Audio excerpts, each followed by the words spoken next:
ಎಲ್ಲರಿಗೂ ನಮಸ್ಕಾರ. ನಾನು ಡಾಕ್ಟರ್ ಜಿತೇಶ್, ನಿಸರ್ಗ ಹಾಸ್ಪಿಟಲ್ ಸಿರ್ಸಿ. ನಮ್ಮಲ್ಲಿ ತುಂಬ ಕಾಮನ್ ಆಗಿ ಈಗ ಫ್ಯಾಟಿ ಲಿವರ್ ಕಂಡು ಬರ್ತಾ ಇದೆ. ಎಷ್ಟೋ ಜನರು ಸ್ಕ್ಯಾನಿಂಗ್ ಮಾಡಿದರೆ ಅದರಲ್ಲಿ ಬರುವ ಕಾಮನ್ ಆಗಿ ಬರುವಂಥ ಒಂದು ರಿಸಲ್ಟ್ ಏನು ಅಂದರೆ ಫ್ಯಾಟಿ ಲಿವರ್ ಚೇಂಜಸ್ ಅಂತ ಬರುತ್ತೆ. ಸೊ ಯೂಶಲಿ ಇದು ಅಸಿಂಪ್ಟಮ್ಯಾಟಿಕ್ ಇರುತ್ತೆ, ಅಷ್ಟೊಂದು ಸಿಂಪ್ಟಮ್ಸ್ ಏನು ಕಾಣಲ್ಲ. ಬಟ್ ಆದರೂ ಅದು ಅಡ್ವಾನ್ಸ್ ಆದಾಗ ತುಂಬ ಜನರಲ್ಲಿ ತುಂಬ ಸುಸ್ತು ಅನಿಸೋದು, ಏನು ಮಾಡೋದು ಬೇಡ ಅಂತ ಅನಿಸೋದು, ಕೆಲವರಿಗೆ ಹೈಪೋಕಾಂಡ್ರಿಯಾಕ್ ರೀಜನ್ ಅಂದರೆ ನಮ್ಮ ರೈಟ್ ಸೈಡ್ ಹೊಟ್ಟೆದು ಮೇಲ್ಭಾಗ ರೈಟ್ ಸೈಡಲ್ಲಿ ಸ್ವಲ್ಪ ಪೇಯ್ನ್ ಅನಿಸೋದು. ಸೊ ಈ ಥರ ಪ್ರಾಬ್ಲಮ್ಸ್ ಎಲ್ಲ ಕಂಡು ಬರುತ್ತೆ. So but most of the time ಏನು ಮಾಡ್ತೀವಿ ಅಂದರೆ ನಾವು ಈ ಫ್ಯಾಟಿ ಲಿವರ್ನ ಇಗ್ನೋರ್ ಮಾಡ್ತೀವಿ, ಅದನ್ನು ಅಷ್ಟೊಂದು ಕೇರ್ ಕೊಡಲ್ಲ. ಆ್ಯಂಡ್ ನಾವು ರೆಗ್ಯುಲರ್ಲಿ ನಮ್ಮ ಫುಡ್ ಹ್ಯಾಬಿಟ್ಸನ್ನು ಕಂಟಿನ್ಯೂ ಮಾಡ್ತೀವಿ, ಆಲ್ಕೋಹಾಲ್ ಕನ್ಸಂಪ್ಷನ್ ಇದ್ರೆ ಅದು ಕಂಟಿನ್ಯೂ ಮಾಡ್ತೀವಿ. ಸೊ ಈ ಫ್ಯಾಟಿ ಲಿವರ್ ಏನಾಗುತ್ತೆ, ಅದು ಜಾಸ್ತಿ ಆಗ್ತಾ ಹೋಗ್ತದೆ. ಸ್ಟೇಜ್ 1, ಸ್ಟೇಜ್ 2, ಸ್ಟೇಜ್ 3 ಅಂತ ಆಗ್ತಾ ಹೋಗ್ತದೆ. ಮತ್ತು ನಾವು ಅದನ್ನು ಇಗ್ನೋರ್ ಮಾಡಿದರೆ ಏನಾಗ್ಬೋದು, ಹೆಪಟೈಟಿಸ್ ಆಗ್ಬೋದು, ಅಲ್ಲಿ ಇನ್ಫ್ಲಮೇಷನ್ ಸ್ಟಾರ್ಟ್ ಆಗ್ಬೋದು, ಲಿವರ್ ಸೆಲ್ಸಲ್ಲಿ ಇನ್ಫ್ಲಮೇಷನ್ ಸ್ಟಾರ್ಟ್ ಆಗುತ್ತೆ. ಮತ್ತು ನಾವು ಅದಕ್ಕೆ ಕೇರ್ ಕೊಡಲಿಲ್ಲ ಅಂದರೆ ಏನಾಗುತ್ತೆ, ಅಲ್ಲಿ ಫೈಬ್ರೋಸಿಸ್ ಆಗುತ್ತೆ, ನೆಕ್ಸ್ಟ್ ಸಿರೋಸಿಸ್ ಆಗ್ಬೋದು, ಮತ್ತು ಅದು ಲಿವರ್ ಕ್ಯಾನ್ಸರ್ ಕೂಡ ಆಗುವಂಥ ಸಾಧ್ಯತೆ ಇದೆ. ಸೊ ನಾನು ಈ ವಿಡಿಯೋದಲ್ಲಿ ಫ್ಯಾಟಿ ಲಿವರನ್ನು ಕಂಪ್ಲೀಟ್ಲಿ ಕಂಟ್ರೋಲ್ ಮಾಡಲಿಕ್ಕೆ ಯಾವ ವೈಟಮಿನ್ಸು, ಯಾವ ಪೌಷ್ಟಿಕಾಂಶಗಳು ತಗೋಬೇಕು ಅಂತ ನಿಮ್ಮೊಟ್ಟಿಗೆ ಶೇರ್ ಮಾಡ್ತೇನೆ. So first of all fatty liver ಅಂದರೆ ಏನು ಅಂತ ನೋಡೋಣ. ಸೊ ಆ ಹೆಸರಲ್ಲೇ ಇದೆ, ಫ್ಯಾಟಿ ಲಿವರ್ ಅಂದರೆ ನಮ್ಮ ಲಿವರಲ್ಲಿ ಫ್ಯಾಟ್ ಡೆಪಾಸಿಟ್ ಜಾಸ್ತಿ ಆಗುತ್ತೆ. ಸೊ ಅದು ತುಂಬ ತಪ್ಪು ಕಲ್ಪನೆಗಳಿದೆ. ಅಂದರೆ ಜನ ಏನು ತಿಳ್ಕೊಂಡಿದ್ದಾರೆ ಅಂದರೆ ನಾವು ಕೊಬ್ಬಿರುವ ಆಹಾರ ತಿಂದರೆ ನಮ್ಮ ಲಿವರಲ್ಲಿ ಕೊಬ್ಬು ಡೆಪಾಸಿಟ್ ಆಗುತ್ತೆ ಅಂತ ಅಂದ್ಕೊಂಡಿದ್ದಾರೆ. ಬಟ್ ಹಾಗಲ್ಲ. ಸೊ ನಾವು ತಗೊಳ್ಳುವಂಥ ಆಹಾರದಲ್ಲಿ ಇರುವಂಥ ಗ್ಲೂಕೋಸ್ ಏನಿದೆ, ಹೆಚ್ಚಿಗೆ ಇರುವಂಥ ಕ್ಯಾಲರಿ ಏನಿದೆ, ಅದೆಲ್ಲ ಲಿವರಲ್ಲೇ ಫಸ್ಟ್ ಸ್ಟಾಕ್ ಆಗುತ್ತೆ. ಈಗ ಎಕ್ಸಾಂಪಲ್ ನಾನು ಹೇಳ್ತೇನೆ. ಈಗ ನಮ್ಮ ಹತ್ರ ನಾವು ಹೊರಗಡೆ ಎಲ್ಲಾದರೂ ಹೋಗುವಾಗ ನಾವೇನು ಮಾಡ್ತೀವಿ, ಪಾಕೆಟಲ್ಲಿ ಒಂದು ಸ್ವಲ್ಪ ದುಡ್ಡು ಇಟ್ಕೊಳ್ತೀವಿ. ಅಂದರೆ ಖರ್ಚಿಗೆ, ಸಡನ್ ಆಗಿರುವ ಖರ್ಚಿಗೆ ನಾವು ಪಾಕೆಟಲ್ಲಿ ದುಡ್ಡು ಇಟ್ಕೊಳ್ತೀವಿ. ಇನ್ನೂ ಜಾಸ್ತಿ ಇರುವ ದುಡ್ಡು ನಾವೆಲ್ಲಿ ಇಡ್ತೀವಿ, ನಮ್ಮ ಕಬೋರ್ಡಲ್ಲಿ ಇಡ್ತೀವಿ. ಸೊ ಇನ್ನೂ ಜಾಸ್ತಿ ಇದ್ರೆ ನಾವೆಲ್ಲಿ ಇಡ್ತೀವಿ, ಬ್ಯಾಂಕ್ ಅಕೌಂಟಲ್ಲಿ ಇಡ್ತೀವಿ. ಸೊ ಅದೇ ಥರನೇ ಬಾಡಿದು ಎನರ್ಜಿಯನ್ನು ಸ್ಟೋರ್ ಮಾಡಲಿಕ್ಕೆ ಡಿಫ್ರೆಂಟ್ ಕಂಪಾರ್ಟ್ಮೆಂಟ್ಸ್ ಇದೆ. ಸೊ ನಮ್ಮ ಬ್ಲಡ್ಡಲ್ಲಿ ಗ್ಲೂಕೋಸ್ ಇರುತ್ತೆ. ನಮ್ಮ ರೆಗ್ಯುಲರ್ ಆ್ಯಕ್ಟಿವಿಟೀಸ್ಗೆ ನಮಗೆ ಏನಾದರೂ ಕೆಲಸ ಮಾಡಲಿಕ್ಕಿರೋ ಎನರ್ಜಿ ಸಲುವಾಗಿ ಬ್ಲಡ್ಡಲ್ಲಿ ಗ್ಲೂಕೋಸ್ ಇರುತ್ತೆ. ಇನ್ನೂ ಜಾಸ್ತಿ ಇರುವಂಥ ಗ್ಲೂಕೋಸನ್ನು ಗ್ಲೈಕೋಜನ್ ಆಗಿ ಲಿವರಲ್ಲಿ ಸ್ಟಾಕ್ ಆಗುತ್ತೆ. ಸೊ ಅದು ಯಾಕೆ ಸ್ಟಾಕ್ ಮಾಡ್ತೀವಿ ಅಂದರೆ, ಎಲ್ಲೋ ನಮಗೆ ಆಹಾರದ ಕೊರತೆ ಇದ್ದಾಗ ಆ ಲಿವರಿಂದ ಗ್ಲೈಕೋಜನ್ನ ಡೈಜೆಸ್ಟ್ ಮಾಡಿ ಗ್ಲೂಕೋಸ್ ನಮಗೆ ಬೇಕಾಗಿರುವಂಥ ಎನರ್ಜಿ ಪ್ರೊಡ್ಯೂಸ್ ಮಾಡಲಿಕ್ಕೆ. ಬಟ್ ನಮ್ಮ ಫುಡ್ ಹ್ಯಾಬಿಟ್ ಹೇಗಿದೆ, ಈಗ ನಾವು ರೆಗ್ಯುಲರ್ಲಿ ಫುಡ್ ತಗೊಳ್ತಾ ಇರ್ತೀವಿ ಆ್ಯಂಡ್ ತುಂಬ ಹೈ ಕ್ಯಾಲರಿ ಇರುವಂಥ ಆಹಾರಗಳನ್ನು ತುಂಬ ಸೇವಿಸ್ತೀವಿ. ಸೊ ಹಾಗಾಗಿ ಲಿವರಲ್ಲಿ ಇರುವಂಥ ಈ ಡೆಪಾಸಿಟ್ ಏನಿದೆ ಅದು ಯಾವತ್ತೂ ಖರ್ಚಾಗ್ತಾ ಇಲ್ಲ, ಅದು ಜಾಸ್ತಿ ಆಗ್ತಾ ಹೋಗ್ತದೆ. ಸೊ ಹಾಗಾಗಿ ನಮಗೇನಾಗುತ್ತೆ, ಈ ಫ್ಯಾಟಿ ಲಿವರ್ ಪ್ರಾಬ್ಲಮ್ ಡೆವಲಪ್ ಆಗುತ್ತೆ. ಸೊ ಮೋಸ್ಟ್ ಆಫ್ ದ ಕೇಸಸ್ಸಲ್ಲಿ ನಮಗೆ ಗೊತ್ತು, ಲಿವರ್ ಸಮಸ್ಯೆ ಬರಲಿಕ್ಕಿರುವಂಥ ಒನ್ ಆಫ್ ದ ಮೇನ್ ಕಾರಣ ಏನು ಅಂತ ಕೇಳಿದರೆ ಆಲ್ಕೋಹಾಲಿಸಮ್. ಅಂದರೆ ತುಂಬ ಮದ್ಯಪಾನ ಏನಿದೆ ಅದರಿಂದ ಲಿವರ್ ಸಮಸ್ಯೆ ಬರುವಂಥ ಸಾಧ್ಯತೆ ತುಂಬ ಹೆಚ್ಚಿಗೆ ಇದೆ. ಯಾಕೆಂದರೆ ಅದರಲ್ಲಿರುವಂಥ ಟಾಕ್ಸಿನ್ಸ್, ವಿಷ ಇರ್ಬೋದು, ಅದರಲ್ಲಿರುವಂಥ ಹೈ ಕ್ಯಾಲರಿ ಇರ್ಬೋದು, ಲಿವರಿಗೆ ಸಮಸ್ಯೆ ಕ್ರಿಯೇಟ್ ಮಾಡಲಿಕ್ಕೆ one of the main reason ಅಂತ ಹೇಳ್ಬೋದು. ಬಟ್ ಬರೀ ಮದ್ಯಪಾನದಿಂದ ಅಷ್ಟೇ ಅಲ್ಲ ನಮಗೆ ಲಿವರ್ ಸಮಸ್ಯೆ ಕ್ರಿಯೇಟ್ ಆಗೋದು. So one of the most common ಆಗಿ ಕಂಡುಬರುವಂಥ ಸಮಸ್ಯೆ ಯಾವುದು ಅಂದರೆ ನ್ಯಾಶ್ ಅಂತ ಹೇಳ್ತೀವಿ. ಅಂದರೆ ನಾನ್ ಆಲ್ಕಹಾಲಿಕ್ ಸ್ಟಿಯಟೋ ಹೆಪಟೈಟಿಸ್ ಅಂತ ಹೇಳ್ತೀವಿ. ಅಂದರೆ ಆಲ್ಕೋಹಾಲ್ ತಗೊಳ್ಳದೆ ಹೈ ಕ್ಯಾಲರಿ ಇರುವಂಥ ಆಹಾರಗಳು ತಗೊಂಡಾಗ ಕೂಡ ನಮಗೆ ಈ ಲಿವರ್ ಸಮಸ್ಯೆ ಡೆವಲಪ್ ಆಗುವಂಥ ಸಾಧ್ಯತೆ ಇದೆ. ಎಷ್ಟೋ ಜನರಲ್ಲಿ ಫ್ಯಾಟಿ ಲಿವರ್ ಸಮಸ್ಯೆ ಇರುತ್ತೆ. ನಾವು ಅವ್ರ ಹತ್ರ ಕೇಳುವಾಗ ಇಲ್ಲ, ಅವರಿಗೆ ಯಾವತ್ತೂ ಕೂಡ ಒಂದು ಆಲ್ಕೋಹಾಲ್ ಹಿಸ್ಟ್ರಿ ಇರುವುದೇ ಇಲ್ಲ. ಬಟ್ ಆದರೂ ಅವರು ತಗೊಳ್ಳುವಂಥ ಆಹಾರ ತುಂಬ ಚೆನ್ನಾಗಿ, ನಮಗೆ ಏನೂ ಅಡಿಕ್ಷನ್ ಇಲ್ಲ ಸರ್, ನಾನು ಟೀ ಕುಡಿಯಲ್ಲ, ಕಾಫಿ ಕುಡಿಯಲ್ಲ, ಸಾಫ್ಟ್ ಡ್ರಿಂಕ್ಸ್ ತಗೊಳ್ಳಲ್ಲ, ಆಲ್ಕೋಹಾಲ್ ತಗೊಳ್ಳಲ್ಲ, ಬಟ್ ನನಗೆ ಊಟ ಚೆನ್ನಾಗಿ ಬೇಕು ಅಂತ ಹೇಳೋರು ಎಷ್ಟೋ ಜನ ಇದ್ದಾರೆ. ಸೊ ಈ ಜಾಸ್ತಿ ತಿನ್ನೋರಲ್ಲಿ ಕೂಡ ಈ ನ್ಯಾಶ್ ಅಥವಾ ಈ ಲಿವರ್ ಡಿಸೀಸ್ ಬರುವಂಥ ಸಾಧ್ಯತೆಗಳು ತುಂಬ ಜಾಸ್ತಿ ಇದೆ. ಯಾಕೆ? ಬಿಕಾಸ್ ಆ ಆಹಾರದಲ್ಲಿ ಹೆಚ್ಚಿಗೆ ಇರುವಂಥ ಕ್ಯಾಲರಿ ಕೂಡ ನಮ್ಮ ಲಿವರಲ್ಲೇ ಜಾಸ್ತಿ ಸ್ಟಾಕ್ ಆಗಿ ನಮಗೆ ಫ್ಯಾಟಿ ಲಿವರ್ ಪ್ರಾಬ್ಲಮ್ ಡೆವಲಪ್ ಆಗುತ್ತೆ. ಆ್ಯಂಡ್ ನಾವು ಫಸ್ಟ್ ಹೇಳ್ದಂಗೆ ಅದು ನಾವು ಇಗ್ನೋರ್ ಮಾಡ್ತೀವಿ. ಯಾಕೆ? ಬಿಕಾಸ್ ನನಗೇನು ಅಡಿಕ್ಷನ್ಸ್ ಇಲ್ಲ, ನನಗೆ ಲಿವರ್ಗೆ ಏನೂ ಸಮಸ್ಯೆ ಬರಲ್ಲ ಅಂತ ಅಂದ್ಕೊಂಡಿರ್ತಾರೆ. ಆ ಫ್ಯಾಟಿ ಲಿವರ್ ಏನಿದೆ ಗ್ರೇಡ್ 1, ಗ್ರೇಡ್ 2, ಗ್ರೇಡ್ 3ಗೆ ಜಾಸ್ತಿ ಆಗ್ತಾ ಹೋಗಿ ಮತ್ತೆ ನಮಗೆ ಲಿವರ್ ಸಮಸ್ಯೆ ಆಗುವಂಥ ಸಾಧ್ಯತೆ ಕೂಡ ತುಂಬ ಜಾಸ್ತಿ ಇದೆ. ಇನ್ನು ನಾವು ಮೋಸ್ಟ್ ಕಾಮನ್ ಆಗಿ ನೋಡಿದರೆ ಹೈಯೆಸ್ಟ್ ಈ ಲಿವರ್ ಸಮಸ್ಯೆ ಕಂಡು ಬರೋದು ಅಂದರೆ ಫ್ಯಾಟಿ ಲಿವರ್ ಕಂಡು ಬರೋದು ಒಂದು ಡಯಾಬಿಟಿಕ್ ಪೇಷಂಟ್ಸಲ್ಲಿ ಬರುತ್ತೆ. ಆ್ಯಂಡ್ ತುಂಬ ಜಾಸ್ತಿ ಒಬೇಸಿಟಿ ಇದ್ದವರಲ್ಲಿ ಇದು ಕಂಡು ಬರುತ್ತೆ.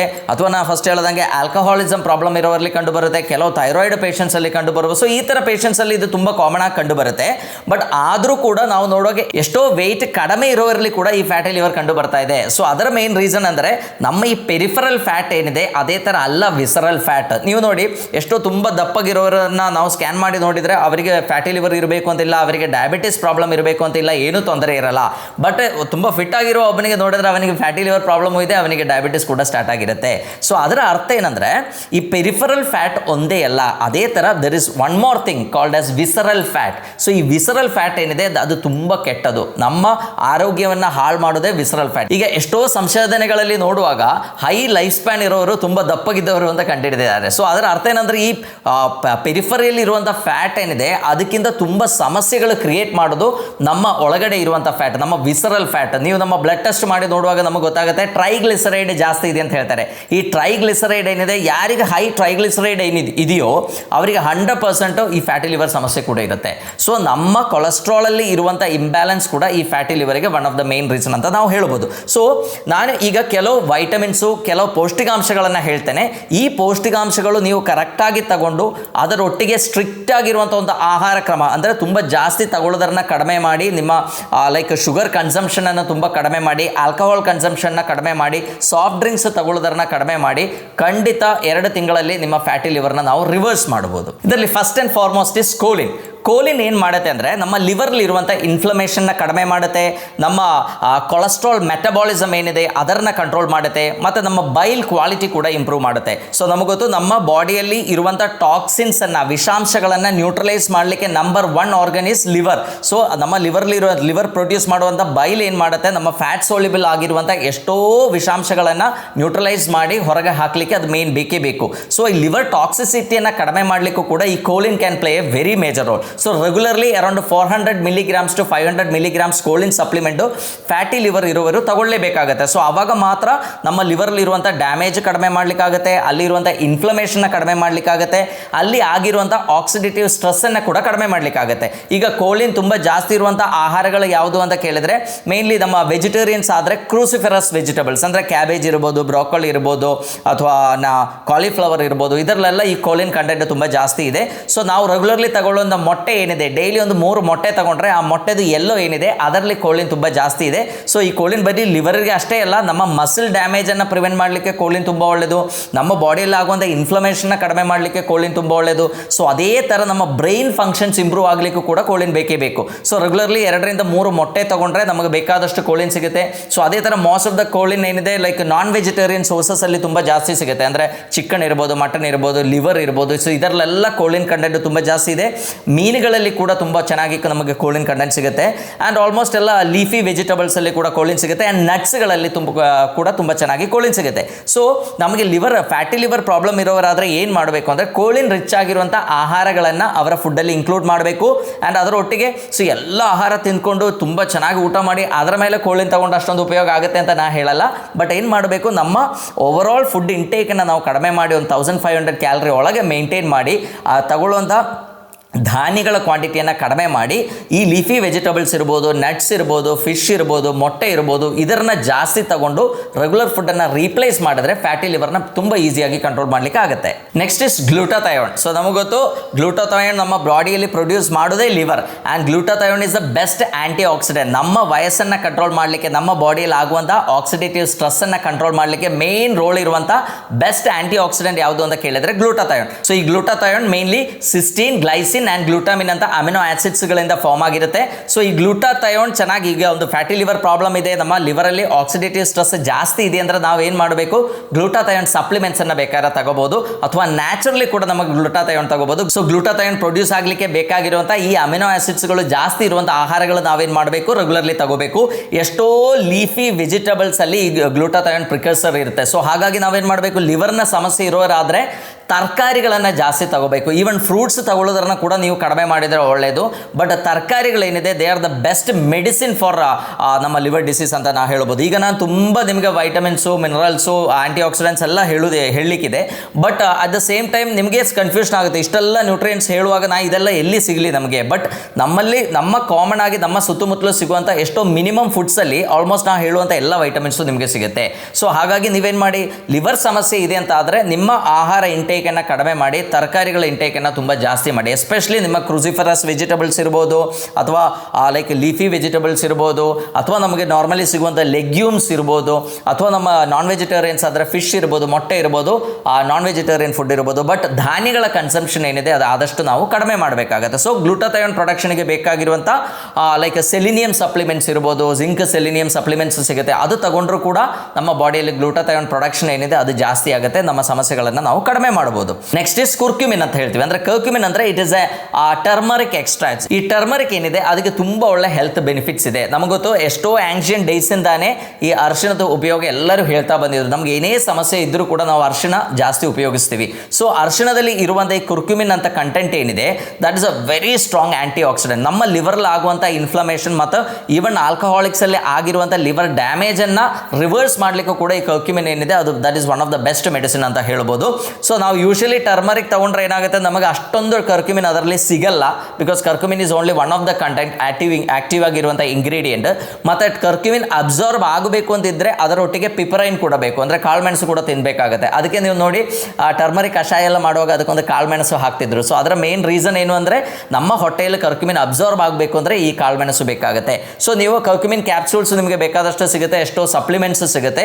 So fatty liver problem stage 1 stage 2 stage 3 ಅಲ್ಲಿ ಇರೋರಾದ್ರೆ ಅಥವಾ ಇನ್ನೂ ಅಡ್ವಾನ್ಸ್ ಆಗಿ ಹೆಪಟೈಟಿಸ್ ಇರೋರಾದ್ರೂ ಕೂಡ ಈ ಕರ್ಕ್ಯುಮಿನ್ ಸಪ್ಲಿಮೆಂಟ್ಸ್ ನ ರೆಗ್ಯುಲರ್ಲಿ ತಗೊಂಡ್ರೆ ಅದನ್ನ ನಮಗೆ ತಡೆಗಟ್ಟಲಿಕ್ಕೆ ಆಗುತ್ತೆ, ಅದನ್ನ ರಿವರ್ಸ್ ಮಾಡ್ಲಿಕ್ಕೂ ಕೂಡ ಸಾಧ್ಯ.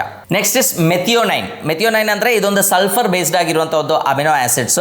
ನಮ್ಮ ಬ್ರಾಜಿಲ್ ನಟ್ಸ್ ಇರ್ಬೋದು ಅಥವಾ ಎಳ್ಳು ಇರ್ಬೋದು ಅಂಡ್ ತುಂಬಾ ನಟ್ಸ್ಗಳಲ್ಲಿ ಸೀಡ್ಸ್ಗಳಲ್ಲಿ ಲೈಕ್ ಮೀಟಲ್ಲೆಲ್ಲ ಇದು ನಮಗೆ ಸಫಿಷಿಯೆಂಟ್ ಆಗಿ ಸಿಗುತ್ತೆ. ಇದು ಕೂಡ ನಮ್ಮ ಲಿವರ್ ಅಲ್ಲಿ ಆಗಿರುವಂಥ ಡ್ಯಾಮೇಜು, ಅಲ್ಲಿ ಆಗುವಂಥ ಫೈಬ್ರೋಸಿಸ್ ಇದನ್ನೆಲ್ಲ ಪ್ರಿವೆಂಟ್ ಮಾಡಲಿಕ್ಕೆ one of the best. And ಇದರೊಟ್ಟಿಗೆ ಸಲ್ಫರ್ ರಿಚ್ ಆಗಿರುವಂಥ ಆಹಾರಗಳು ಕೂಡ, ನೀವು ನೋಡಿ ಲಿವರ್ ಸಮಸ್ಯೆ ಇರುವಾಗ ನಮ್ಮಲ್ಲಿ ಬೆಳ್ಳುಳ್ಳಿ ತಿನ್ನಿ, ಈರುಳ್ಳಿ ತಿನ್ನಿ ಅಂತೆಲ್ಲ ಹೇಳ್ತಾರೆ. ಸೊ ಸಲ್ಫರ್ ರಿಚ್ ಆಗಿರುವಂಥ ಆಹಾರಗಳು ಕೂಡ ಲಿವರ್ ಸಮಸ್ಯೆಯನ್ನು ಕಡಿಮೆ ಮಾಡಲಿಕ್ಕೆ, ಲಿವರ್ ಆಗಿರುವಂಥ ಡ್ಯಾಮೇಜ್ ಅನ್ನು ಕ್ಲಿಯರ್ ಮಾಡಲಿಕ್ಕೆ, ನಮ್ಮಲ್ಲಿ ಅಲ್ಲಿ ಪ್ರೊಡ್ಯೂಸ್ ಆಗುವಂಥ ಬೈಲ್ ಕ್ವಾಲಿಟಿ ಇಂಪ್ರೂವ್ ಮಾಡಲಿಕ್ಕೆ, ಕೊಲೆಸ್ಟ್ರಾಲ್ ಮೆಟಬಾಲಿಸಮ್ ಅನ್ನು ಕಂಟ್ರೋಲ್ ಮಾಡಿ ಈ ಕೆಟ್ಟ ಕೊಲೆಸ್ಟ್ರಾಲ್ ಟ್ರೈಗ್ಲಿಸರೈಡ್ ಇದನ್ನೆಲ್ಲ ಬ್ಯಾಲೆನ್ಸ್ ಮಾಡಲಿಕ್ಕೆಲ್ಲ ತುಂಬ ಹೆಲ್ಪ್ಫುಲ್ ಆಗುತ್ತೆ. ಸೊ ಸಲ್ಫರ್ ರಿಚ್ ಆಗಿರುವಂಥ ಮೆಥಿಯೋನೈನ್ ಬೇಕಾದ್ರೆ ನೀವು ಇದರಲ್ಲಿ ಇನ್ಕ್ಲೂಡ್ ಮಾಡಬಹುದು. ಅದೇ ಥರ ಸಲ್ಫರ್ ರಿಚ್ ಆಗಿರುವಂಥ ತುಂಬ ವೆಜಿಟಬಲ್ಸ್ ಇದೆ, ಆ ವೆಜಿಟಬಲ್ಸ್ ಅನ್ನು ಕೂಡ ನಾವು ಇನ್ಕ್ಲೂಡ್ ಮಾಡಿದರೆ ನಮ್ಮ ಲಿವರ್ ಫಂಕ್ಷನ್ಸ್ ಏನಿದೆ ಅದು ಇಂಪ್ರೂವ್ ಆಗುತ್ತೆ. ಸೊ ಇದೇ ಥರ ನೆಕ್ಸ್ಟ್ ಒನ್ ಮೋಸ್ಟ್ ಇಂಪಾರ್ಟೆಂಟ್ ಆಗಿರುವ ಇನ್ನೊಂದು ಯಾವುದು ಅಂದರೆ ವೈಟಮಿನ್ ಡಿ. ಸೊ ನಮಗೊತ್ತು ವೈಟಮಿನ್ ಡಿ ಕೊರತೆ ಏನಿದೆ ಈಗ ತುಂಬ ಜನರಲ್ಲಿ ಕಂಡು ಬರ್ತಾ ಇದೆ. ಅವರಿಗೆಲ್ಲ ಹೆಲ್ತ್ ಇಶ್ಯೂಸ್ ಕೂಡ ತುಂಬ ಜಾಸ್ತಿ ಆಗ್ತಾ ಇದೆ. ಸೊ ನಮ್ಮ ಲಿವರ್ ಫಂಕ್ಷನ್ಸ್ ಸರಿಯಾಗಿ ಆಗಲಿಕ್ಕೆ ಆ್ಯಂಡ್ ಲಿವರ್ ಪ್ರೊಟೆಕ್ಷನ್ ಸರಿಯಾಗಿ ಆಗಲಿಕ್ಕೂ ಕೂಡ ಈ ವೈಟಮಿನ್ ಡಿ ಬೇಕೇ ಬೇಕು. ಈವನ್ ದೋ ಸನ್ಲೈಟ್ ತುಂಬ one of the richest source of vitamin D ಇದ್ರೂ ಕೂಡ ಈಗ ತುಂಬ ಜನರಲ್ಲಿ ಡೆಫಿಷಿಯನ್ಸಿ ಕಾಣ್ತಾ ಇದ್ದಿದ್ದಕ್ಕೆ ಫ್ಯಾಟಿ ಲಿವರ್ ಪ್ರಾಬ್ಲಮ್ ಇರೋರು ಏನು ಮಾಡಬೇಕು, ವೈಟಮಿನ್ ಡಿ ಸಪ್ಲಿಮೆಂಟ್ಸ್ ಅನ್ನು ತಗೋಬೇಕು. ಅವರು ಚೆಕ್ ಮಾಡಬೇಕು, ಬ್ಲಡ್ ಟೆಸ್ಟ್ ಮಾಡಿ ನೋಡಿದ್ರೆ ಅವರಿಗೆ ಗೊತ್ತಾಗುತ್ತೆ ಅವರ ವೈಟಮಿನ್ ಡಿ ಲೆವೆಲ್ಸ್ ಏನಿದೆ ಅದು ತುಂಬ ಕಡಿಮೆ ಇರುತ್ತೆ, ಅರೌಂಡ್ ಲೆಸ್ ದ್ಯಾನ್ 20 ಇರುತ್ತೆ. ಸೊ ಇನ್ ದ್ಯಾಟ್ ಕೇಸ್ ಅವರು may be 60,000 international unit vitamin D ತಗೋಬೇಕಾಗಬಹುದು. ಇನ್ನು ಕೆಲವರಲ್ಲಿ 10,000 unit international unit of vitamin D daily ತಗೊಳ್ಳುವಂಥ ಕಂಡೀಷನ್ ಕೂಡ ಕಂಡು ಬರ್ತಾ ಇದೆ. ಸೊ ಆ ವೈಟಮಿನ್ ಡಿ ಲೆವೆಲ್ಸ್ ಅನ್ನು ನೀವೇನು ಮಾಡಬೇಕು, ಆಲ್ಮೋಸ್ಟ್ ಅಬೌವ್ 50 ಮೇಂಟೈನ್ ಮಾಡಿದರೆ ಲಿವರ್ಗೆ ಬರುವಂಥ ಎಷ್ಟೋ ಆಕ್ಸಿಡೇಟಿವ್ ಡ್ಯಾಮೇಜಸ್ ಅನ್ನು ನಾವು ಪ್ರಿವೆಂಟ್ ಮಾಡಬಹುದು. ಈವನ್ ಎಷ್ಟೋ ಕಾಯಿಲೆಗಳು ಲೈಕ್ ಈವನ್ ಡಯಾಬಿಟಿಸ್ ಕೂಡ ನಮ್ಮ ವೈಟಮಿನ್ ಡಿ ಕೊರತೆ ಇದ್ದವರಲ್ಲಿ ಜಾಸ್ತಿ ಕಂಡು ಬರುತ್ತೆ ಅಂತ ಸಂಶೋಧನೆಗಳು ಹೇಳ್ತಾ ಇದೆ. ಸೊ ಹಾಗಾಗಿ ನಮ್ಮ ವೈಟಮಿನ್ ಡಿ ಲೆವೆಲ್ಸ್ ಅನ್ನು ನಾವು ನಾರ್ಮಲ್ ಆಗಿ ಮೇಂಟೈನ್ ಮಾಡಬೇಕು. ಈಗ ವೈಟಮಿನ್ ಡಿ ಕೊರತೆ ಇದೆ ಅಂತ ಹೇಳಿ ನಾವು ಇಮಿಡಿಯೇಟ್ಲಿ ಹೋಗಿ ಬಿಸಿಲಿಗೆ ನಿಂತರೆ ಇಮಿಡಿಯೇಟ್ಲಿ ನಮ್ಮ ವೈಟಮಿನ್ ಡಿ ಲೆವೆಲ್ಸ್ ನಾರ್ಮಲ್ ಆಗಬೇಕು ಅಂತಿಲ್ಲ. ಸೊ ಹಾಗಾಗಿ ವೈಟಮಿನ್ ಡಿ ಕೊರತೆ ಇದ್ದರೆ ಇಮಿಡಿಯೇಟ್ಲಿ ನೀವು ವೈಟಮಿನ್ ಡಿ ಸಪ್ಲಿಮೆಂಟ್ಸ್ ಅನ್ನು ತಗೊಳ್ಳಿ. ಅದು ಕೂಡ ಒಂದು ಡಾಕ್ಟರ್ ಸಜೆಷನ್ ಮೇಲೆ ತಗೊಳ್ಳೋದು ಒಳ್ಳೆಯದು.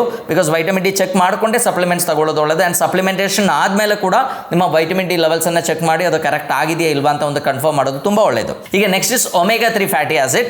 ಸೊ ಆಸ್ ಆಲ್ಮೋಸ್ಟ್ ಎಲ್ಲ ವಿಡಿಯೋಲ್ಲಿ ನಾನು ಈ ಒಮೆಗಾ 3 ಬಗ್ಗೆ ಹೇಳ್ತೇನೆ. ಬಿಕಾಸ್ ಒಮೆಗಾ 3 ಏನಿದೆ ನಮ್ಮ ಬಾಡಿಯಲ್ಲಿ ಆಗುವಂಥ ಇನ್ಫ್ಲಮೇಷನ್ನ ಕಡಿಮೆ ಮಾಡಲಿಕ್ಕೆ ಮತ್ತು ಅಟ್ ದ ಸೇಮ್ ಟೈಮ್ ನಮ್ಮ ಲಿವರ್ ಸೆಲ್ಸ್ಗೂ ಕೂಡ ತುಂಬ ಚೆನ್ನಾಗಿ ಹೆಲ್ತಿಯಾಗಿ ಇಟ್ಕೊಳ್ಳಿಕ್ಕೆ, ಹೆಪಟೋಸೈಟ್ಸ್ ಏನಿದೆ ಅದನ್ನು ಹೆಲ್ತಿಯಾಗಿ ಇಟ್ಕೊಳ್ಳಿಕ್ಕೂ ಕೂಡ omega 3 is one of the best food. ನಮಗೆಲ್ಲ ಗೊತ್ತು ಒಮೆಗಾ 3 ಫಿಶಲ್ಲಿ ತುಂಬ ಚೆನ್ನಾಗಿ ಸಿಗುತ್ತೆ. ಮೇನ್ಲಿ ಸಾರ್ಡೈನ್, ಮ್ಯಾಕ್ರಲ್ ಈ ಥರ ಮೀನುಗಳಲ್ಲಿ ಜಾಸ್ತಿ ಸಿಗುತ್ತೆ, ಅಂದರೆ ತಾರ್ಲೆ, ಬಂಗಡೆ ಇದರಲ್ಲಿ ಜಾಸ್ತಿ ಸಿಗುತ್ತೆ. ಪ್ಲಾಂಟ್ ಸೋರ್ಸಲ್ಲಿ ನಾವು ನೋಡಿದರೆ ಅಗಸೆ ಬೀಜದಲ್ಲೆಲ್ಲ ತುಂಬ ಚೆನ್ನಾಗಿ ಸೀಡ್ಸಲ್ಲಿ ಈ ಒಮೆಗಾ 3 ಫ್ಯಾಟಿ ಆಸಿಡ್ ಸಿಗುತ್ತೆ. ಬಟ್ ಅದರಲ್ಲಿ ಅಷ್ಟೊಂದು EPA DHA ಕನ್ವರ್ಷನ್ ಇಲ್ಲದೆ ಇದ್ದಿದ್ದಕ್ಕೆ non vegetarian source of omega 3 ಏನಿದೆ ಅದೇ ಒಳ್ಳೆಯದು ಅಂತ ನಾನು ಸಜೆಸ್ಟ್ ಮಾಡ್ತೇನೆ. ಸೊ ಆ ನಾನ್ ವೆಜಿಟೇರಿಯನ್ ತಿಂದೇ ಇರೋರಾದರೆ ಅದರದ್ದು ಕ್ಯಾಪ್ಸ್ಯೂಲ್ ಸಿಗುತ್ತೆ. ನೀವು ಆ ಕ್ಯಾಪ್ಸ್ಯೂಲ್ಸ್ಗಳನ್ನು ತಗೊಂಡು ಒಮೆಗಾ 3 ಲೆವೆಲ್ಸನ್ನು ಜಾಸ್ತಿ ಮಾಡಿದರೆ ಲಿವರ್ಲಿ ಇರುವಂಥ ಇನ್ಫ್ಲಮೇಷನ್ನ ಕಡಿಮೆ ಮಾಡಿ ಲಿವರ್ಲಿ ಆಗ್ಲಿಕ್ಕೆ ಇರುವಂಥ ಡ್ಯಾಮೇಜ್ ಏನಿದೆ ಅದನ್ನು ನಮಗೆ ಪ್ರೊಟೆಕ್ಟ್ ಮಾಡಲಿಕ್ಕೆ ಆಗುತ್ತೆ. ಸೊ ಇನ್ನೊಂದು ಮೋಸ್ಟ್ ಇಂಪಾರ್ಟೆಂಟ್ ಆಗಿರುವಂಥ ವೈಟಮಿನ್ ಯಾವುದು ಅಂದರೆ ವೈಟಮಿನ್ ಇ. ವೈಟಮಿನ್ ಇ ನಮಗೆಲ್ಲ ಗೊತ್ತು ಲಿವರ್ ಪ್ರೊಟೆಕ್ಷನ್ಗೆ, ಫ್ಯಾಟಿ ಲಿವರ್ ರಿವರ್ಸಲ್ಗೆ ಮೇನ್ಲಿ ಯೂಸ್ ಮಾಡುವಂಥ ಒಂದು ವೈಟಮಿನ್ ಯಾವುದು ಅಂದರೆ ವೈಟಮಿನ್ ಇ. ಈ vitamin E is a fat soluble vitamin. So ಆ ಫ್ಯಾಟ್ ಸೋಲ್ಯುಬಲ್ ವೈಟಮಿನ್ ಆಗಿದ್ದಕ್ಕೆ ಅದು ತುಂಬ ಜಾಸ್ತಿ ತಗೊಂಡ್ರೂ ಕೂಡ ನಮಗೆ ಸಮಸ್ಯೆ ಬರುವಂಥ ಸಾಧ್ಯತೆ ಇದೆ. ಸೊ ಆಲ್ಮೋಸ್ಟ್ ನಾವು ಅದು ನೋಡಿಕೊಂಡು ನಾವು ಕರೆಕ್ಟ್ ಆಗಿರುವಂಥ ವೈಟಮಿನ್ ಇ ಸಪ್ಲಿಮೆಂಟ್ಸ್ ಅನ್ನು ತಗೋಬೇಕಾಗುತ್ತೆ. ಸೊ ವೈಟಮಿನ್ ಇ ನಮ್ಮ ಲಿವರ್ ಎನ್ಸೈಮ್ಸ್ ಕ್ವಾಲಿಟಿಯನ್ನು ಇಂಪ್ರೂವ್ ಮಾಡಲಿಕ್ಕೆ ಮತ್ತು ಲಿವರ್ಲ್ ಆಗುವಂಥ ಸ್ಟಿಯಾಟೋಸಿಸ್ ಏನಿದೆ ಅದನ್ನು ಕಡಿಮೆ ಮಾಡಲಿಕ್ಕೂ ಕೂಡ ತುಂಬ ಹೆಲ್ಪ್ಫುಲ್ ಆಗುತ್ತೆ. ಎಷ್ಟೋ ಸೀಡ್ಸ್ಗಳಲ್ಲಿ ನಟ್ಸ್ಗಳಲ್ಲೆಲ್ಲ ನಮಗೆ ಸಫಿಷಿಯೆಂಟ್ ಆಗಿ ವೈಟಮಿನ್ ಇ ನಮಗೆ ಸಿಗುತ್ತೆ, ವೆಜಿಟೇಬಲ್ಸಲ್ಲಿ ಕೂಡ ಸಿಗುತ್ತೆ. ಬಟ್ ಮೇನ್ಲಿ ಫ್ಯಾಟ್ ಸೋಲ್ಯುಬಲ್ ವೈಟಮಿನ್ಸ್ ಆಗಿದ್ದಕ್ಕೆ ನಮಗೆ ಈ ನಟ್ಸು ಅಂದರೆ ಬಾದಾಮ್ ಇರ್ಬೋದು, ಪಿಸ್ತಾ ಇರ್ಬೋದು, ಕ್ಯಾಶ್ಯೂ ಇರ್ಬೋದು, ಇದರಲ್ಲಿ ಚೆನ್ನಾಗಿ ವೈಟಮಿನ್ ಸಿ ಸಿಗುತ್ತೆ, ವೈಟಮಿನ್ ಇ ಸಿಗುತ್ತೆ. ಅದೇ ಥರ ನಮ್ಮ ಸೀಡ್ಸಲ್ಲಿ ಪಂಪ್ಕಿನ್ ಸೀಡ್ಸ್ ಇರ್ಬೋದು, ಚಿಯಾ ಸೀಡ್ಸ್ ಇರ್ಬೋದು, ಇದರಲ್ಲೆಲ್ಲ ನಮಗೆ ವೈಟಮಿನ್ ಇ ಸಫಿಷಿಯೆಂಟ್ ಆಗಿ ಸಿಗುತ್ತೆ. ಆ್ಯಂಡ್ ಸೊ ರೆಗ್ಯುಲರ್ಲಿ ನಾವು ಏನು ಮಾಡಬೇಕು, ನಾನೀಗ ಹೇಳಿರೋದು ವೈಟಮಿನ್ ಇ ಒಂದಿಲ್ಲ, vitamin C is also equally important. ನಮಗೊತ್ತು one of the best antioxidant. So ನಾನು ಈಗ ಹೇಳಿರುವಂಥ ನ್ಯೂಟ್ರಿಯೆಂಟ್ಸ್ ಎಲ್ಲ ನಿಮ್ಮ ಆಹಾರದಲ್ಲಿ ಇದೆಯಾ ಇಲ್ವಾ ಅಂತ ನೀವು ಫಸ್ಟ್ ಕನ್ಫರ್ಮ್ ಮಾಡ್ಕೋಬೇಕು. ಸೊ ಓವರಾಲ್ ನಾವು ಏನು ಮಾಡಬೇಕು ಅಂದರೆ ಹೈ ಕ್ಯಾಲರಿ ಇರುವಂಥ ಆಹಾರಗಳನ್ನು ಬಿಡಬೇಕು. ಸಾಫ್ಟ್ ಡ್ರಿಂಕ್ಸ್ ಏನಿದೆ ಅದನ್ನು ಕಂಪ್ಲೀಟ್ಲಿ ನಾವು ಬಿಡಬೇಕು. ಶುಗರ್ ಏನಿದೆ ಅದನ್ನು ನಾವು ಕಂಪ್ಲೀಟ್ಲಿ ಬಿಡಬೇಕು. ಆಲ್ಕೋಹಾಲನ್ನು ಕೂಡ ಕಂಪ್ಲೀಟ್ಲಿ ಬಿಡಬೇಕಾಗುತ್ತೆ. ಇಷ್ಟರನ್ನ ಬಿಟ್ಟು ಅದರ ಒಟ್ಟಿಗೆ ನಾವು ಆಹಾರವನ್ನು ಕಂಟ್ರೋಲ್ ಮಾಡಿ ನಿಮ್ಮ ಪ್ರತಿ ಸಲ ಈಗ ನಮ್ಮ ಆಹಾರ ಹೇಗಿರುತ್ತೆ ನೀವೇ ನೋಡಿ, ನಾವು ಮೇನ್ಲಿ ಗ್ರೈನ್ಸ್ ಮೇಲೆ ಡಿಪೆಂಡ್ ಆಗ್ತೀವಿ. ಬೆಳಿಗ್ಗೆ ತುಂಬ ದೋಸೆ, ಸ್ವಲ್ಪ ಪಲ್ಯ ಅಥವಾ ಸ್ವಲ್ಪ ಚಟ್ನಿ. ಮಧ್ಯಾಹ್ನ ತುಂಬ ಜಾಸ್ತಿ ಅನ್ನ ಅಥವಾ ರಾಗಿ ಅಥವಾ ಜೋಳ ಆ್ಯಂಡ್ ಸ್ವಲ್ಪ ಅಷ್ಟೇ ಪಲ್ಯ. ರಾತ್ರಿ ಕೂಡ ತುಂಬ ಚೆನ್ನಾಗಿ ಊಟ ಮಾಡಿ ಸ್ವಲ್ಪ ಪಲ್ಯಗಳನ್ನು ನಾವು ತಗೊಳ್ತೀವಿ. ಅದನ್ನು ನಾವು ಚೇಂಜ್ ಮಾಡಬೇಕು. ಬೆಳಿಗ್ಗೆ ನೀವೇನು ಮಾಡಿ, ಒಂದು ಗ್ರೀನ್ ಜ್ಯೂಸನ್ನು ತಗೊಳ್ಳಿ. ಆಲ್ಮೋಸ್ಟ್ ಎಲ್ಲ ನಾನೀಗ ಹೇಳಿರುವಂಥ ನ್ಯೂಟ್ರಿಯೆಂಟ್ಸು ನಿಮಗೆ ಸಫಿಷಿಯೆಂಟ್ ಆಗಿ ಸಿಗುತ್ತೆ. ಅದಾದಮೇಲೆ ನಿಮ್ಮ ಬ್ರೇಕ್ಫಾಸ್ಟ್ ಏನಿದೆ ಆವಾಗ ನೀವೇನು ಮಾಡಿ, ಲೈಕ್ ತುಂಬ ಕಡಿಮೆ ಕ್ವಾಂಟಿಟಿ, ಒಂದು dosa with lot of vegetables ನೀವು ಬೇಕಾದ್ರೆ ತಗೊಳ್ಳಿ. ಕೋಳಿ ನಮಗೆ ಚೆನ್ನಾಗಿ ಬೇಕು, ನೀವು ಬ್ರೇಕ್ಫಾಸ್ಟನ್ನು ಬೇಕಾದ್ರೆ ಕ್ಯಾನ್ಸಲ್ ಮಾಡಿ ಒಂದು ಡಬಲ್ ಆಮ್ಲೆಟನ್ನು ಮಾಡಿ ತಗೊಳ್ಳಿ, ನಿಮಗೆ ಕೋಳಿನ ಕೂಡ ತುಂಬ ಚೆನ್ನಾಗಿ ಸಿಗುತ್ತೆ. ಇನ್ನು ಮಿಲ್ಕ್ ಕೂಡ ನಮ್ಮ ನ್ಯಾಚುರಲಿ ಗ್ರಾಸ್ ಫೆಡ್ ಹಸು ಏನಿದೆ ಅದರದ್ದು ಹಾಲು ಕುಡಿಯೋದು ಕೂಡ ಲಿವರ್ ಸಮಸ್ಯೆ ಪ್ರಿವೆಂಟ್ ಮಾಡಲಿಕ್ಕೆ ಹೆಲ್ಪ್ ಮಾಡುತ್ತೆ. ಈ ಥರ ನಿಮ್ಮ ಬ್ರೇಕ್ಫಾಸ್ಟನ್ನ 7-8 ಅಥವಾ 10 ದೋಸೆ ತಿನ್ನುವ ಬದಲು ಈ ಥರ ಬ್ರೇಕ್ಫಾಸ್ಟನ್ನು ನೀವು ಸೆಟ್ ಮಾಡಬೇಕು. ನೆಕ್ಸ್ಟ್ ನಾರಿನಂಶ ತುಂಬ ಜಾಸ್ತಿ ಇರುವಂಥ ಆಹಾರಗಳನ್ನು ಇನ್ಕ್ಲೂಡ್ ಮಾಡಬೇಕು. ಈಗ ಧಾನ್ಯಗಳು ನೀವು ತಗೊಳ್ಳೋದಾದರೂ ಹೋಲ್ ಗ್ರೈನನ್ನು ಯೂಸ್ ಮಾಡಲಿಕ್ಕೆ ಪ್ಲಾನ್ ಮಾಡಿ. ತುಂಬ ಪಾಲಿಶ್ಡ್ ಆಗಿ ತುಂಬ ರಿಫೈನ್ಡ್ ಆಗಿರುವಂಥ ಕಾಪ್ಸ್ಗಳನ್ನು ಯೂಸ್ ಮಾಡೋದನ್ನು ಕಂಪ್ಲೀಟ್ಲಿ ನೀವು ಬಿಟ್ಟು ಬಿಡಬೇಕಾಗುತ್ತೆ. ಮಧ್ಯಾಹ್ನ ಊಟ ಮಾಡುವಾಗ ವೆರಿ ಲಿಮಿಟೆಡ್ ಕ್ವಾಂಟಿಟಿ ರೈಸನ್ನು ತಗೊಳ್ಳಿ, ಅಥವಾ ಒಂದು ಸಣ್ಣ ರಾಗಿ ಮುದ್ದೆಯನ್ನು ತಗೊಳ್ಳಿ, ಅಥವಾ ಒಂದು ರಾಗಿ ದೋಸೆಯನ್ನು ತಗೊಳ್ಳಿ, ಅಥವಾ ಒಂದು ಜೋಳದ ದೋಸೆಯನ್ನು ತಗೊಳ್ಳಿ. ಅದರೊಟ್ಟಿಗೆ ಮ್ಯಾಕ್ಸಿಮಮ್ ವೆಜಿಟೇಬಲ್ಸನ್ನು ಇನ್ಕ್ಲೂಡ್ ಮಾಡಿ. ಅದು ತರಕಾರಿ ಪಲ್ಯಗಳಿರ್ಬೋದು, ಕಾಳಿನ ಪಲ್ಯಗಳಿರ್ಬೋದು, ಅಥವಾ ಸೊಪ್ಪಿನ ಪಲ್ಯಗಳಿರ್ಬೋದು, ಇದನ್ನು ಜಾಸ್ತಿ ಇನ್ಕ್ಲೂಡ್ ಮಾಡಿ. ನಾನ್ ವೆಜಿಟೇರಿಯನ್ಸ್ ಆದರೆ ಆವಾಗ ಒಂದು ಫಿಶನ್ನು ತಗೋಬೋದು. ಫಿಶ್ ತುಂಬ ಡೀಪ್ ಫ್ರೈ ಮಾಡಿ ತಗೋಬೇಡಿ. ಫಿಶ್ ಅಥವಾ ಚಿಕನ್ ಬ್ರೆಸ್ಟ್ ಇದರಲ್ಲೆಲ್ಲ ತುಂಬ ಜಾಸ್ತಿ ನಿಮಗೆ ಕಾಲಿನ್ ಸಿಗುತ್ತೆ, ಎಲ್ಲ ವೈಟಮಿನ್ಸು ಕೂಡ ಸಿಗುತ್ತೆ. ಬಟ್ ಅದನ್ನು ಏನು ಮಾಡಿ, ಆದಷ್ಟು ಶಾಲೋ ಫ್ರೈ ಮಾಡಿ ಅಥವಾ ಕರಿ ಮಾಡಿ ನೀವು ತಗೊಳ್ಳೋದ್ರಿಂದ ನಿಮ್ಮ ಈ ನ್ಯೂಟ್ರಿಯೆಂಟ್ಸ್ ಲೆವೆಲ್ ಏನಿದೆ ಅದು ನಾವು ಇಂಪ್ರೂವ್ ಮಾಡ್ಬೋದು. ಓವರಾಲ್ ಗ್ಲೂಕೋಸ್ ಏನಿದೆ ಅದನ್ನು ತಡೆಗಟ್ಟಲಿಕ್ಕೂ ಕೂಡ ಅದು ನಮಗೆ ಸಾಧ್ಯ ಆಗುತ್ತೆ. ಆ್ಯಂಡ್ ಈವ್ನಿಂಗ್ ಫುಡ್ ಏನಿದೆ ಆದಷ್ಟು 6 ಗಂಟೆ ಒಳಗೆ ಫುಡ್ ತಗೊಳ್ಳಿಕ್ಕೆ ನೀವು ಪ್ಲಾನ್ ಮಾಡಿ. 6 ಗಂಟೆ ಒಳಗೆ ಒಂದು ಲೈಟ್ ಆಗಿರುವಂಥ ಫುಡ್ ತಗೊಳ್ಳಿ. ಒಂದು ದೋಸೆ ಪಲ್ಯ ಬೇಕಾದ್ರೆ ತಗೋಬೋದು. ಇಲ್ಲ ಅಂತ ಆದರೆ ನೀವು ಬರೀ ಬಾಯ್ಲ್ಡ್ ವೆಜಿಟೇಬಲ್ಸ್, ತೆಂಗಿನಕಾಯಿ ಹಾಲು ಹಾಕಿ ಒಂದು ತರಕಾರಿಗಳನ್ನು ಬೇಯಿಸಿ ನೀವು ತಗೊಂಡ್ರೆ that is one of the best. ಒಂದು ತಿಂಗಳಲ್ಲ 15 ದಿವಸಲ್ಲೇ ನಮ್ಮ ಫ್ಯಾಟಿ ಲಿವರ್ನ ಕಂಟ್ರೋಲ್ ಮಾಡ್ಬೋದು. ಆ್ಯಂಡ್ ನೆಕ್ಸ್ಟ್ ಫುಡ್ ಇಂಟೇಕ್ ಏನಿದೆ 16 ತಾಸು ಆದಮೇಲೆ ನೆಕ್ಸ್ಟ್ ಡೇ ಬೆಳಿಗ್ಗೆ 10 ಗಂಟೆ ನೀವು ನಿಮ್ಮ ಬ್ರೇಕ್ಫಾಸ್ಟನ್ನು ತಗೊಳ್ಳಿ. ಸೊ ಅವಾಗ ಏನಾಗುತ್ತೆ, ಇಂಟರ್ಮಿಟೆಂಟ್ ಫಾಸ್ಟಿಂಗ್ ಕೂಡ ಆಗಿರುತ್ತೆ. ಸೊ ನಾನು ಈಗ ಹೇಳಿರುವಂಥ ಸ್ಟೆಪ್ಸನ್ನು ನೀವು ಫಾಲೋ ಮಾಡಿದ್ರೆ ಯಾವುದೇ ಫ್ಯಾಟಿ ಲಿವರ್ ಆದರೂ ಕೂಡ ವಿತಿನ್ 1 ಮಂತ್ ನಾವು ಕಂಪ್ಲೀಟ್ಲಿ ಕಂಟ್ರೋಲ್ ಮಾಡ್ಬೋದು ಅಂತ ಹೇಳ್ತಾ ಎಲ್ಲರಿಗೂ ಧನ್ಯವಾದ.